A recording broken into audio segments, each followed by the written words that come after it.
Gledate informativno oddajo Bučke, ki jo vodi Slavko Bobovnik. Dober večer. Oddajo začenjamo z žalostno novico. Umrla je princeska II, predsednikova zlata ribica. Z vojaškimi častmi so jo danes pokopali visoko v gorah.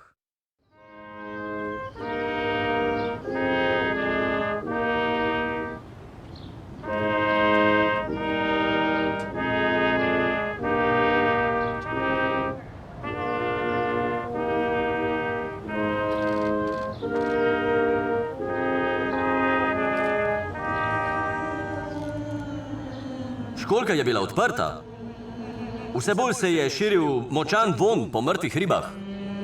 Potegnil sem vodo in princeska II je izginila v vrtincu. Potem so mi povedali, da to ni najbolje za otok in da naj jo naslednjič raje vržem v bioodpadke. A tako sem naredil tudi pri princeski I.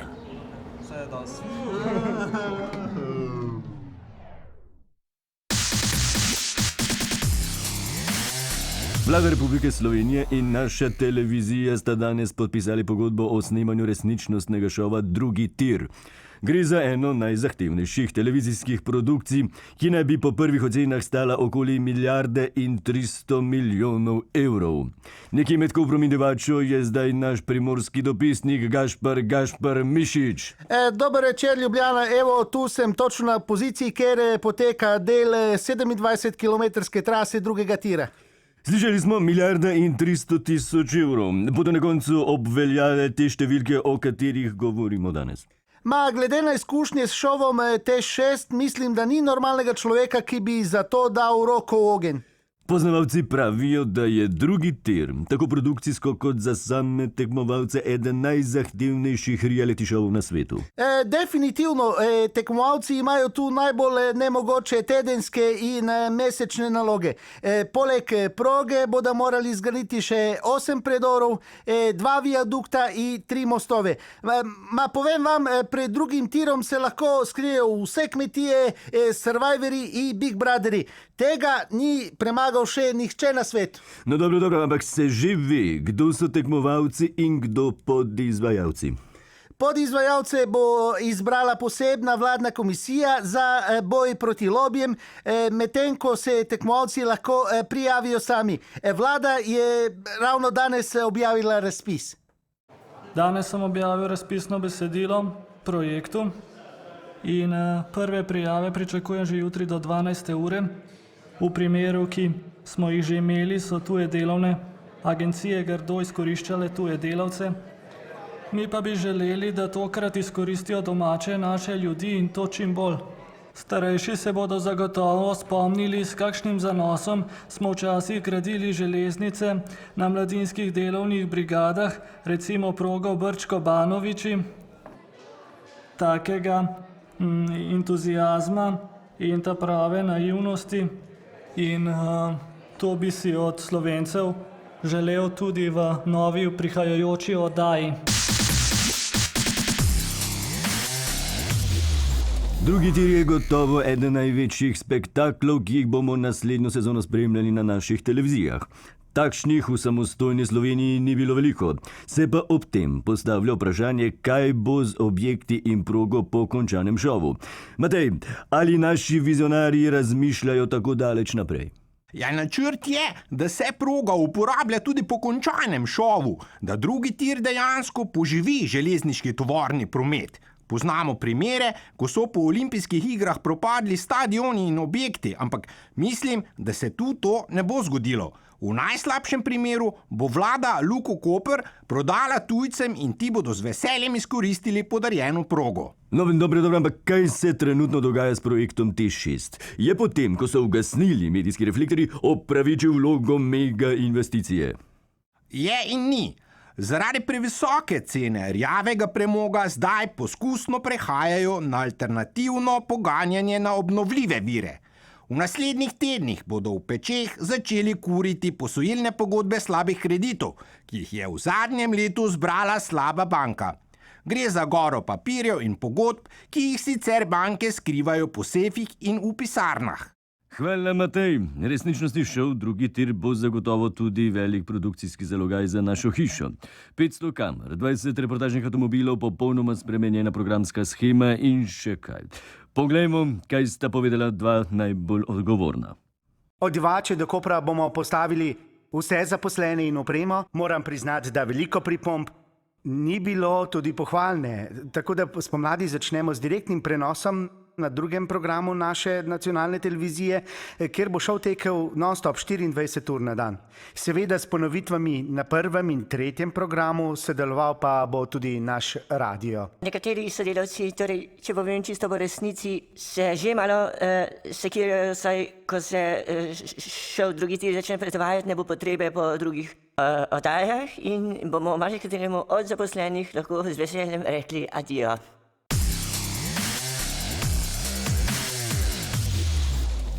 Šport je pomemben združevalni faktor. Uspehi naših šampionov in nacionalnih selekcij so edini pravi vseslovenski praznik. Ni stvari v tej državi, ki bi s tako močnim domoljubnim impulzom povezala leve, desne in vse ostale navijače. Pa športniki so tudi oni patrioti, zakaj eni pojejo, drugi pa ne, se je spraševala Danica Lorenčič. Pravijo, da kdor poje, slabo ne misli. Ali to velja tudi za državne himne, je že druga pesem. Zakaj pol hokejistov prepeva in brunda, pol jih je pa hladnih kot špricer, je krivo pomanjkanje domoljubja? Vsi vidijo in slišijo, kako poješ, in nekateri pač nimajo posluha. To, da bodo doma vsi videli, kako fušajo, in pač ni fajn in pol raje gledajo v tla. Problem je ta, da večina verjetno ne zna besedila, pa športniki, pa šola, pa slovenščina, pa se veste, kako to zgleda. Predvsem je pa čudno, da si lahko 10-leten otrok zapomni 45 komadov očukov, športnik si pa tudi ene kitice himne ne more zapomniti. Znanstveniki so s poskusi na športnikih prišli do šokantnih rezultatov. Pri največjih patriotih se med igranjem himne v možganih začne sproščati serotonin, ki mu pravijo tudi hormon sreče. Ja, fora je v tem, da ko stojim na zmagovalnih stopničkah in se igra himna, se v mojih možganih odvija ogromno procesov. Običajno preračunavam, koliko procentov denarne nagrade mi bo pobrala davkarija, koliko klub in koliko družina, ter seveda kam bom investiral ostanek. Zaradi tega včasih kar pozabim na himno, a najprej moram tudi jaz poskrbeti za svojo prihodnost. Šampionom, ki pogosto stojijo na najvišji stopnički zmagovalnega odra, se možganska struktura ob pogostem poslušanju državne himne precej spremeni in zelo spominja na občutek pri orgazmu. Zato se zgodi, da nekateri ob tem tudi jočejo. Ja, to sproščanje dopamina, endorfina in serotonina, ki niso na seznamu prepovedanih substanc, lahko povzročijo zasvojenost in tako naprej. Ne? Enake občutki se pojavljajo tudi seveda ob uživanju alkohola in mamil. Ne? Zato mednarodne športne zveze že razmišljajo o prepovedi himne zaradi možnosti dopinga. Neposredno pred doživljanjem vrhunca se aktivira senzorni del možganske skorje, ki sprejema dražljaje za dotik različnih delov telesa. Zato ni nič nenavadnega, če se športniki med igranjem himne dotikajo. Jaz sem fantom lepo povedal, da nimajo kaj iskati na igrišču, tako da če ne bojo znali živenajo vsi narodi, ki jih repe ne dočaka dan, da koder sonce hodi, prepiri sveta bo pregnan. Mogoče smo mal neoigrani v obrambi, to je res, ampak na himno pa nimam pripomb, fantje mi pojejo tudi troglasno, če je potrebno. Če se tudi vam ob poslušanju zdravljice dvignejo kocine, je najbolje, da vstanete in zapojete skupaj z našimi šampioni. Ne vrag, le sose, bomejak. V New Yorku zdaj živo pozdravljam doktorja Slavoja Žižka. Pozdravljeni, dober večer. Gospod Žižek, kaj se dogaja v možganih poprečnega domoljuba, ko zasliši nacionalno himno? To je zelo odvisno od konteksta. Ne? Dejstvo je, da himna sama po sebi ni škodljiva. Škodljivo je le njeno prekomerno poslušanje.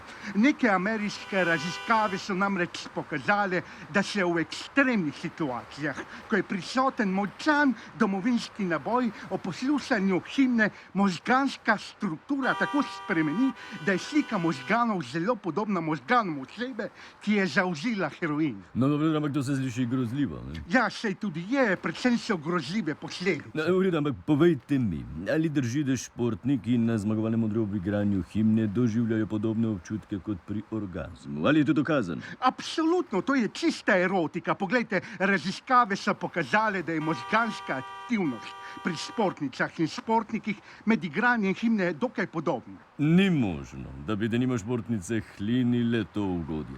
No, ta možnost seveda vedno obstaja. Ne, šalo na stran. Poglejte, stranski del orbitalne frontalne skorje, to je predel možganov za levim očesom, se popolnoma izklopi. Ugodje, ki ga občutijo, je enako občutku izgube nadzora nad telesom, kar je identično kot pri orgazmu. Ne? No, ampak dobro se lahko zgodi, da serijski zmagovalci ob nenehnem poslušanju himne dejansko postanejo odvisniki od tovrstnega ugodja. Ja, kaj pa mislite, da jih motivira? Kaj žene enega smučarskega skakalca ali judoistko? Denar zagotovo ne, ker ga v teh športih ni. Ob tem je treba povedati, da ni malo primerov, ko se po koncu športne poti, ko vtiknejo vse himne, nekateri pa vsem izgubijo. Doktor Žižek, hvala za vaše pojasnila in lepo zdrav v New York. Hvala in nasvidenje.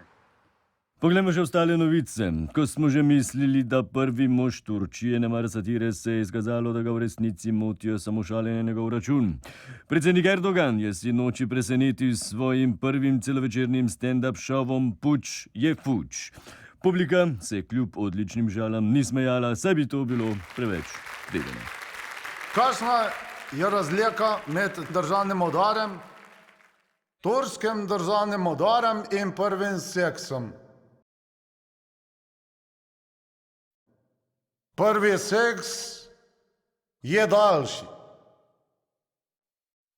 Kakšna je razlika med državnim udarom in fižolom? Ja, sploh je ni. Pobeg si zaprt. Tudi ruski predsednik Putin ima svojevrsten smisel za humor. Pred dnevi je premijera Medvedjeva odpeljal na poučen izlet na severnomorski otok Gulaga. Tja, kamor Putin sicer običajno pošilja svoje politične nasprotnike. Je to najprej vam pokazal, bajta, kje živijo. Ne, to je to. Gretja ni. Ja, stene so kar mrzle, ne? Tu ni zdaj paletje. Zdaj pa gremo nekaj pa jesti. Upam, da imate rada ribje juha, Da, ker je to edina, kar imamo, ne? Da. Juha izgleda super. Samo da me ne boste zastrpili. Zdaj, tako, zdaj najprej bo juha probal Dimitri, če ne bo crknil, jo bom z veseljem pa jedel tudi sam. Ja, to bom gotovo jedel. Za zdaj so vsi pridni in ubogajo, tako da zaenkrat ne bo nikogar novega. Ampak nikoli se ne ve. Dimitri lahko naredi napako, lahko naredi neumnost in drug teden bo tukaj. Krasne, bravo, bravo. Je ta pravda. Zdaj pa, fantje, bi vas prosil, če me zategnete nazaj na kopno. Ja, pa mene tudi, ne? Zaenkrat tudi tebe. Ena riba bi pa za saba. Take away, bi rekel Obama. To so bile današnje novice, sedaj pa sledi zadnji tango, pogovorni šov kolega Marcela Štefančiča.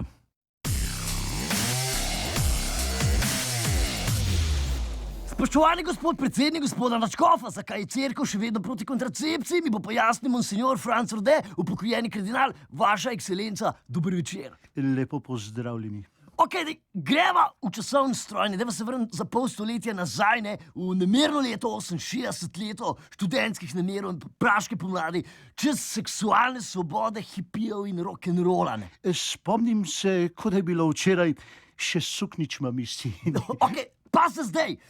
To idilično dekadenco zmoti novica iz Vatikana, ne.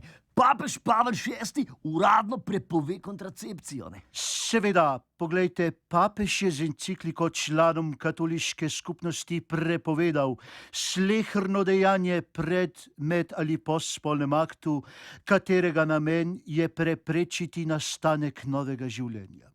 Treba je povedati, da je bila ta papeška enciklika sprejeta že nekaj let prej, v času drugega vatikanskega koncila. Okay, ja, ampak sprejeta je bila z veliko muko. Na noge je dvignila številne duhovnike, škofe, ugledne teologe, skratka, vse tiste udeležence koncila, ki so se zavzemali za preobrazbo cerkve. Tako je. Bilo je nekaj kritičnih glasov, ki so papežu odkrito nasprotovali. Kar je na nek način bogokletno, ker papež velja za edino nezmotljivo inštanco znotraj RKC-ja. Vidim, da ste dobro seznanjeni. Reformisti so mu takrat učitelj, da gleda na sveti zakon le skozi oči bioloških nagonov. To ni povsem res. Papež Pavel VI je v svoji encikliki takrat med drugim zapisal, da lahko moški, ki se navadi na uporabo kontracepcije, izgubi spoštovanje do zakramenta svetega zakona in začne žensko obravnavati zgolj kot sredstvo za zadovoljitev svojih nagonov. Jasno, rimokatoliška cerkev se že od nekdaj zelo zavzema za pravice žensk. Ok, ampak povejte mi iskreno, ste že kdaj od blizu videli kondom? Od blizu? Kako to mislite? Ste ga daj že držali v rokah, ne? Oh, kaj me sprašujete, ljubi Bog? A vam morda izgledam kot kakšen Kazanova? Dobro, to ne, ampak v času seksualne revolucije ste bili mlad lazarist, ne? Službovali ste v Celju, družili ste se z mladoletnicami, ne? Dirkali ste z avtomobili in tako naprej. Na kakšne mladoletice namigujete? Ok, da je v časopisnem arhivu obstaja novica, da vas je leta 66 v Levcu pri Celju zaradi prevelike hitrosti zanesel s ceste. Obrnili vas je na streho, utrpeli ste pretres možganov, medtem ko je bila mladoletnica oziroma sopotnica nepoškodovana.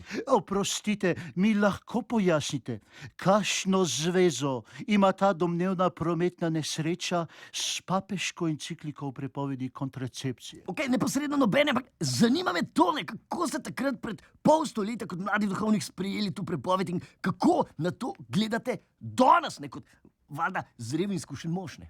Gledam precej podobno. Še vedno sem proti kontracepciji in spoštujem to papeževo encikliko, kar je tudi prav. To sta na vse zadnje potrdila tudi Janez Pavel II in Benedikt XVI. In kaj na to pravi papež Frančišek?